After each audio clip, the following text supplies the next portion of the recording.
There comes a moment in every human connection where silence speaks louder than words. And if you are listening at the level of truth, not fear, not fantasy, you will hear it clearly. Because when avoidants miss you, they rarely say it. They signal it, quietly, strategically, almost invisibly. Here is the first silent signal. They suddenly orbit your life without entering it. They watch. They notice. They stay aware. Not because they are confused, but because they care and are afraid of what caring costs them. Their nervous system has learned that closeness equals danger. So they stay close without touching. This is not absence. This is proximity with armor on. And the wisdom here is simple. When someone fears intimacy, distance becomes their version of love. The second silent signal is controlled contact. A brief message. A reaction. A subtle reminder of their existence. Not enough to restart the bond, but just enough to keep the emotional door unlocked. This is the avoidant saying, I haven't let go, but I don't know how to come closer without losing myself. And here's the divine truth.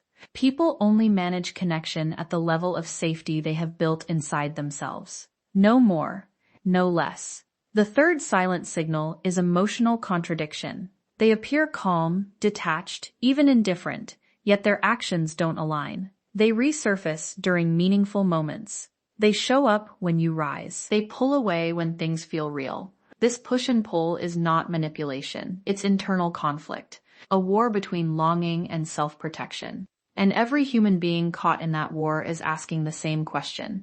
Can I be close and still be safe? Now listen carefully, because this is where transformation begins. Your power is not in decoding their signals. Your power is in mastering your response. When you stop chasing clarity from someone who is still running from themselves, you reclaim your energy. When you stop personalizing their silence, you restore your self-worth.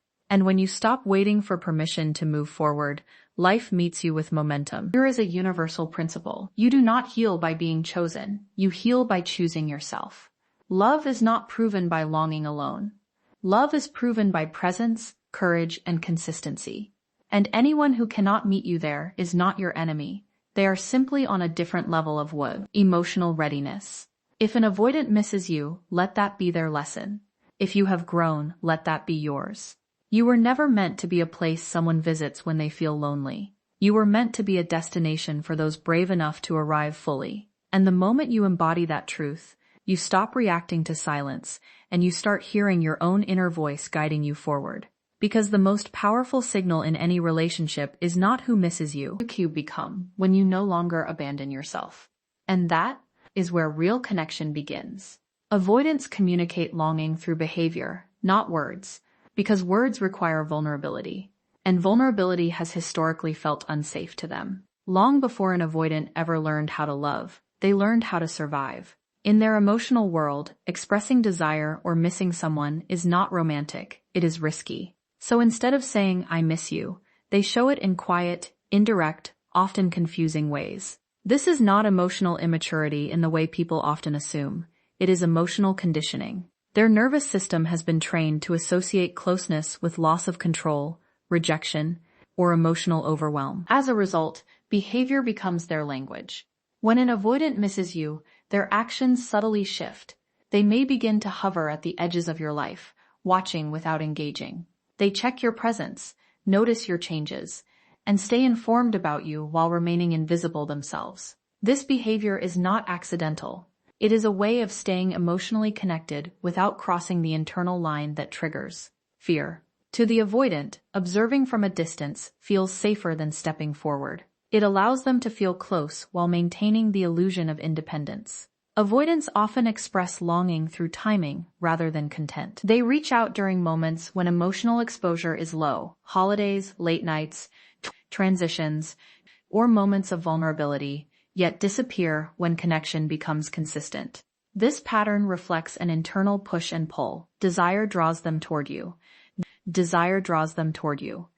They are not unaware of this contradiction. In fact, many avoidants experience intense inner conflict, wanting closeness while simultaneously resisting it. Behavior becomes the compromise between those two forces. Another behavioral signal appears in the way they create excuses to reconnect that seem casual, or practical. They ask neutral questions, bring up old memories indirectly, or find reasons that do not require emotional risk. On the surface, it looks meaningless. Underneath, it is a test. They are checking whether the emotional bridge still exists without openly admitting they all want to cross it. Avoidants test safety before they test intimacy. Every small action is an unconscious question. Is it still safe for me to care? What is important to understand is that avoidants rarely miss someone in a linear or healthy back. Their longing does not move toward reunion, it circles around it. Their behavior may seem inconsistent, but it is actually very consistent with their internal programming. They approach when they feel lonely or nostalgic, and withdraw when the bond begins to feel real. Again, this is why their actions can feel emotionally destabilizing to someone on the receiving end.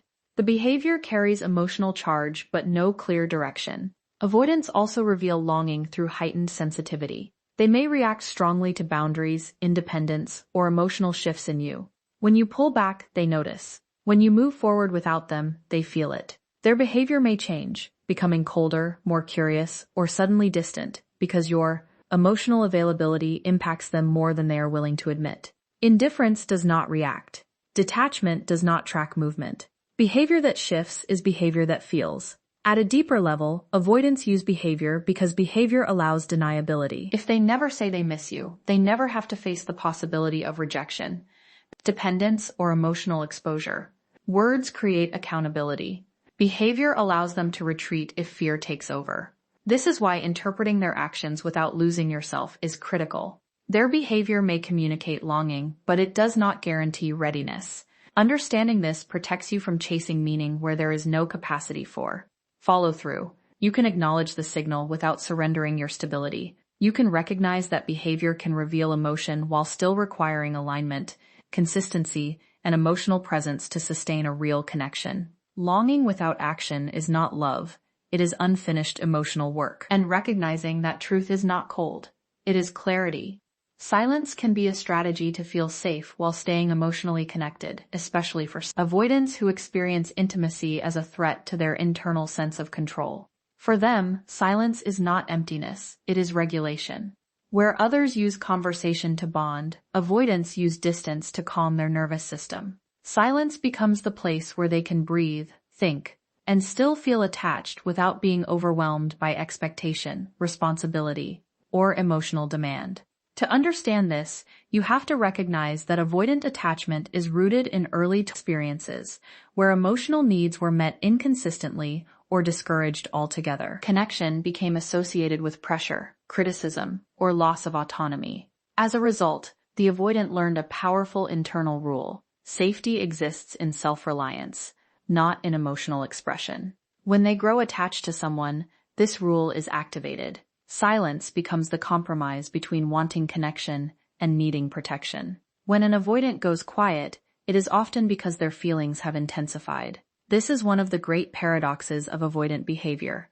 The stronger the emotion, the greater the withdrawal. Silence allows them to contain emotions they do not know how to process relationally. It gives them time to regain internal balance without having to negotiate feelings in real time. In this way, silence is not punishment, rejection, or manipulation. It is self-preservation.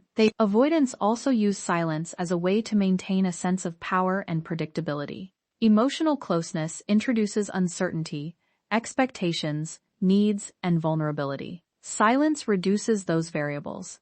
It allows the avoidant to remain connected on their terms.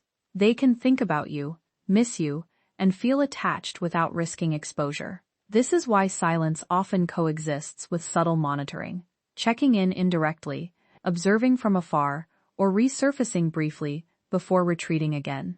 The connection is not gone, it is controlled. Another layer of silence is fear of dependency. Avoidants often equate missing someone with weakness. Admitting longing feels like losing autonomy. Silence allows them to experience attachment without admitting it, even to themselves. They may convince themselves they are fine, detached, or uninterested, while their behavior quietly contradicts that story. Silence becomes a buffer between what they feel and what they are ready to face. Silence can also be a test. Avoidants sometimes withdraw to see if the connection survives without effort. They are unconsciously checking whether closeness requires constant engagement or whether space will be respected. If the other person chases, demands, or collapses emotionally, it reinforces the avoidance belief that intimacy is overwhelming. If the other person remains grounded, self-directed, and calm, the avoidant feels safer, even if they never articulate that feeling. However, silence has consequences. While it may regulate the avoidant's internal world, it can destabilize the other person's emotional experience. The lack of clarity, reassurance, or communication can trigger anxiety, self-doubt, and overinterpretation. This dynamic creates an imbalance where one person feels unseen while the other feels safer by remaining unseen. Understanding this does not mean tolerating it indefinitely. It means recognizing what silence represents so you can respond with awareness rather than fear. Silence is only a strategy, not a solution. It can maintain emotional connection in the short term, but it cannot build intimacy, trust, or mutual understanding on its own. Real connection requires presence, communication, and emotional risk. Skills avoidants often need time, safety, and self-work to develop. Recognizing silence as a safety mechanism allows you to stop personalizing it and start making conscious choices about your own emotional boundaries. When you no longer chase silence for answers, you reclaim your stability. You can see silence for what it is, information about capacity, not your worth. And in that clarity, you stop trying to translate absence into love and start honoring your own need for emotional reciprocity. Avoidants test emotional availability indirectly rather than directly, because direct emotional requests activate fear, not closeness. Asking for reassurance, admitting need, or expressing longing requires vulnerability, and vulnerability threatens the avoidant's internal sense of safety. Instead of asking, they observe.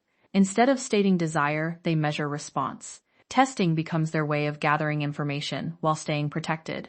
These tests are subtle and often invisible unless you know what to look for. An avoidant may reappear briefly after a period of silence with a casual message that seems insignificant. The content is rarely emotional, but the timing is meaningful. They are not reaching out to reconnect fully. They are checking whether emotional access still exists. The unspoken question beneath the message is, "Are you still there for me without me having to ask?" This allows them to feel connected without exposing their need.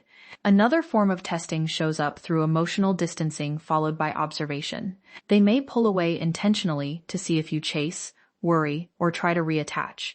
If you do, it confirms their belief that closeness creates imbalance and pressure. If you don't, it can paradoxically increase their sense of safety and curiosity. This dynamic is not conscious manipulation. It is an unconscious experiment rooted in fear. The avoidant is trying to determine whether intimacy requires emotional labor they cannot sustain. Avoidants also test through inconsistency. They may show warmth one moment and detachment the next, watching how you respond. Are you stable? Do you self-abandon?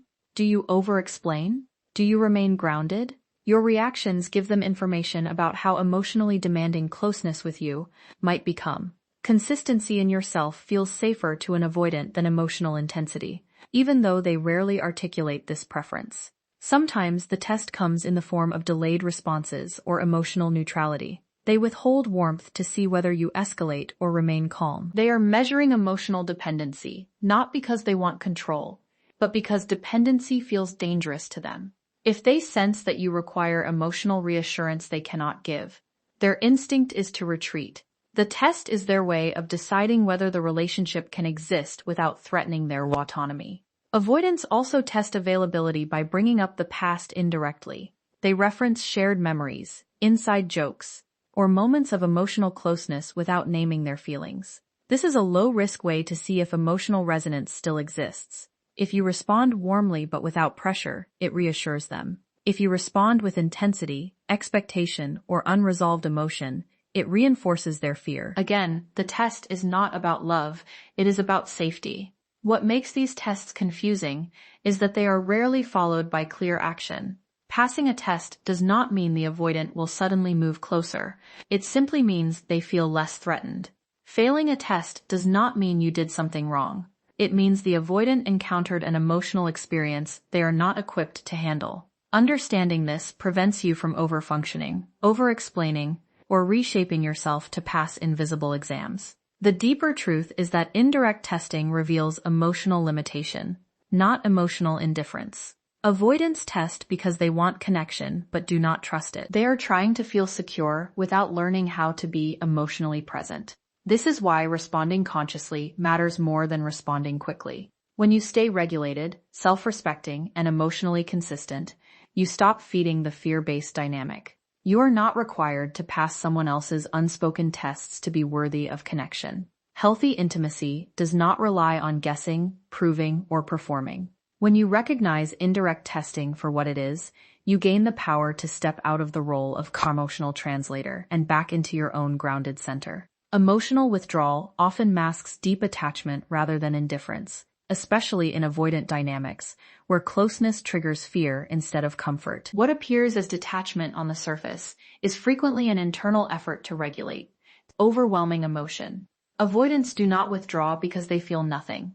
They withdraw because they feel too much and lack the tools to process it relationally. The nervous system steps in where emotional language fails.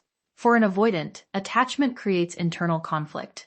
The desire to connect activates old survival patterns that equate closeness with loss of control, obligation, or emotional exposure. When attachment deepens, withdrawal becomes the fastest way to regain equilibrium.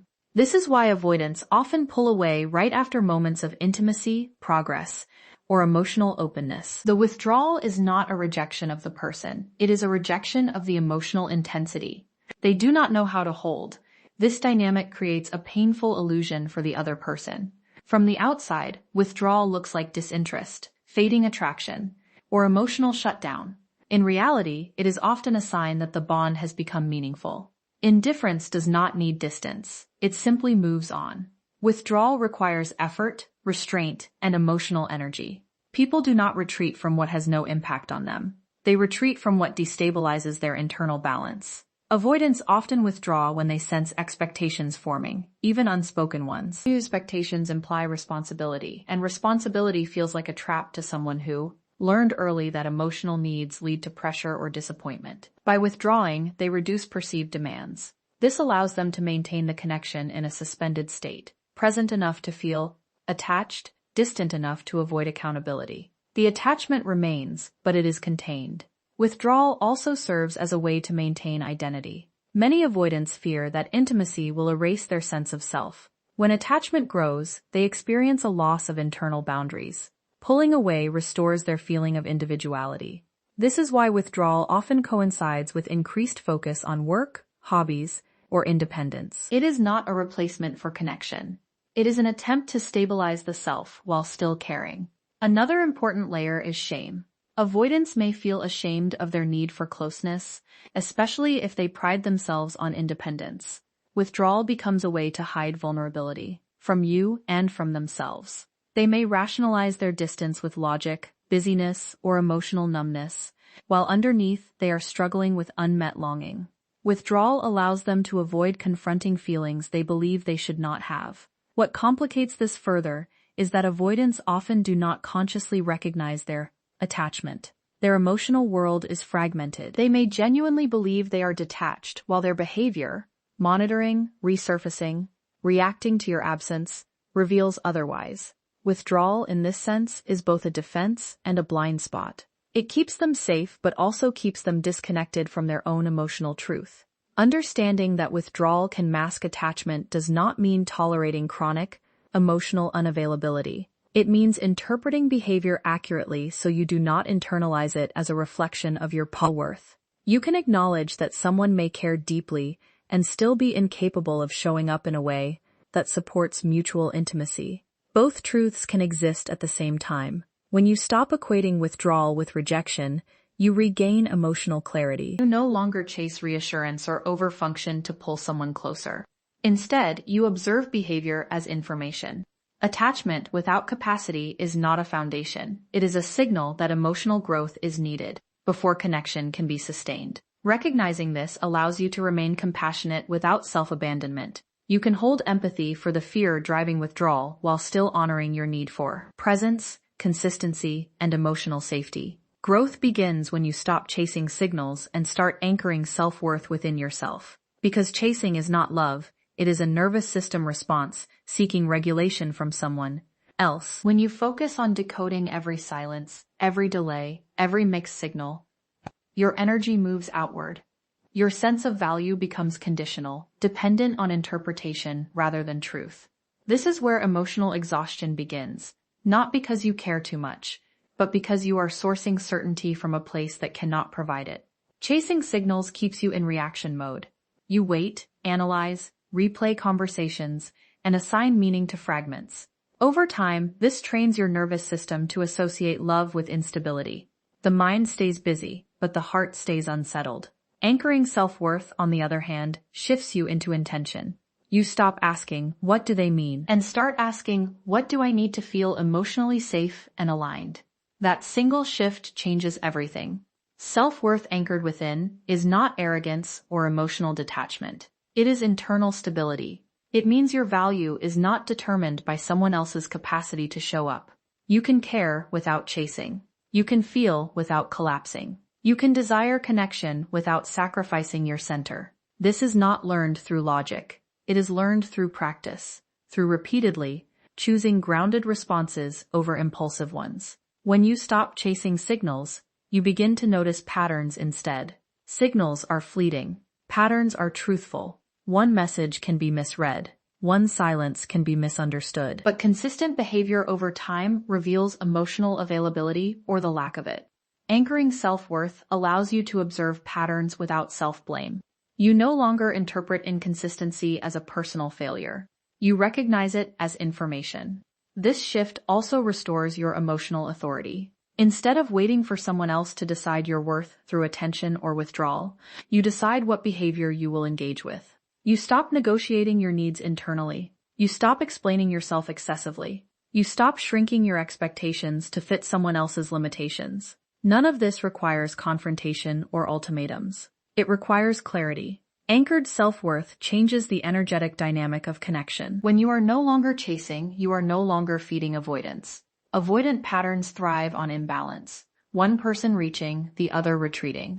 When you remain grounded, present, and self-directed, you disrupt that loop. This does not guarantee someone will step forward, but it guarantees you will not abandon yourself trying to pull them closer. There is also a deeper psychological shift that happens when you stop chasing. Your nervous system begins to learn that safety comes from within, not from external validation. This reduces anxiety, increases discernment, and creates emotional spaciousness. You respond instead of react. You pause instead of pursue. And in that pause, clarity emerges. Anchoring self-worth also reconnects you to your life beyond the relationship. You invest in purpose, creativity, friendships, and growth, not as a distraction, but as a foundation. Love becomes an addition, not a replacement. When your life feels full, you are less likely to accept partial presence or conditional affection. You become less available for dynamics that require you to prove your value. This is where real empowerment lives, not in winning someone's attention, but in maintaining your integrity, not in being chosen, but in choosing yourself consistently. When you stop chasing signals, you stop negotiating with uncertainty. You align with what is steady, mutual, and emotionally sustainable. And from that place, whether someone moves toward you or away from you no longer determines your sense of worth. You are anchored, you are clear, and you are free to build connection from strength rather than longing. True power comes from responding consciously, not reacting emotionally, because reaction is driven by fear, while conscious response is guided by self-awareness. Emotional reactions happen fast. They bypass reflection and move straight into action, sending the message, demanding clarity, withdrawing in defense, or over-explaining to regain connection. These reactions are not signs of weakness. They are signs of an unregulated nervous system trying to restore safety. Conscious response, however, creates space between stimulus and action. In that space, power is born. When someone's behavior triggers uncertainty, the instinct is to close the gap immediately. Silence feels threatening, distance feels personal, and inconsistency feels destabilizing. Reaction says, "Fix this now." Conscious response asks, "What is actually happening and what is within my control?" This shift does not suppress emotion. It honors emotion without allowing it to dominate behavior. You feel fully, but you choose deliberately. Responding consciously requires slowing down. It means noticing the urge to act without immediately obeying it. That pause allows your rational mind to rejoin the conversation. Instead of reacting from fear of loss, you respond from alignment with your values. You ask yourself whether the action you are about to take builds self-respect or undermines it. This is not emotional detachment, it is emotional leadership. One of the most transformative aspects of conscious response is that it breaks reactive cycles. Many relational dynamics are sustained not by compatibility, but by mutual triggering. One person withdraws, the other pursues. One goes silent, the other overreaches. These cycles feel intense, but intensity is not intimacy. When you stop reacting, the pattern loses momentum. You may feel discomfort at first because familiarity is being challenged, but discomfort is often the doorway to growth. Responding consciously also reframes how you interpret behavior. Instead of seeing someone's withdrawal as a verdict on your worth, you see it as information about their capacity. Instead of internalizing inconsistency, you externalize observation. This does not make you cold, it makes you clear. Clarity allows compassion without self-sacrifice. Another dimension of conscious response is self-regulation. When you calm your nervous system, you reclaim choice, and you breathe, ground, and reconnect with your body. You remind yourself that urgency is not truth. This internal stabilization allows you to act from wholeness rather than lack. From this place, even silence loses its power to destabilize you. Conscious response also restores dignity. You stop performing emotional labor to manage someone else's comfort. You stop explaining your needs to someone who consistently avoids meeting them. You stop chasing closure from people who cannot offer it. Instead, you choose actions that align with your long-term emotional health, not short-term relief. Power is often misunderstood as control over outcomes. In reality, power is control over your response. You cannot make someone show up, communicate, or choose intimacy. But you can choose how you engage, what you tolerate, and where you invest your energy. This is not resignation, it is sovereignty. As you practice conscious response, something profound happens. Your emotional world becomes quieter, not because you care less, but because you trust yourself more. You no longer need to react to prove your value or secure connection. You know who you are, what you offer, and what you require to feel safe. From this place, your presence changes. You are no longer pulled into emotional turbulence. You become grounded, discerning, and intentional. And that inner stability, more than any strategy or signal, is what creates real power and might. As we come to the end of this message, take a breath and feel what has shifted inside you. Not because someone finally explained their silence, not because you decoded every signal, but because you remembered something far more important. You remembered yourself. The truth is this: people can miss you, care about you, even feel deeply attached to you, and still be unable to meet you where you are. Their silence, their withdrawal, their mixed signals are not verdicts on your worth. They are reflections of their capacity. And the moment you stop trying to be understood by someone who is still afraid of understanding themselves, you step back into your power. You were never meant to chase clarity from confusion. You were never meant to shrink your needs to fit someone else's fear. You were meant to rise, rooted, grounded, and whole. When you respond consciously instead of reacting emotionally, you break old cycles. When you anchor your worth within, you stop negotiating your value. When you choose presence over pursuit, you invite relationships that are built on courage, not avoidance. Let this be the lesson you carry forward. Love that costs you your peace is not love. It is a signal to return home to yourself.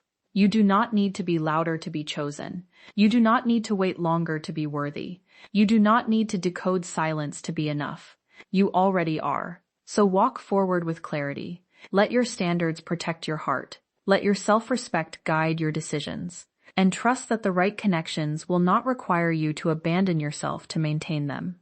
Thank you for giving your time, your attention, and your openness to this message. Thank you for choosing growth over confusion, awareness over attachment, and truth over illusion. Until we meet again, stay grounded, stay conscious, and stay true to who you are. Goodbye.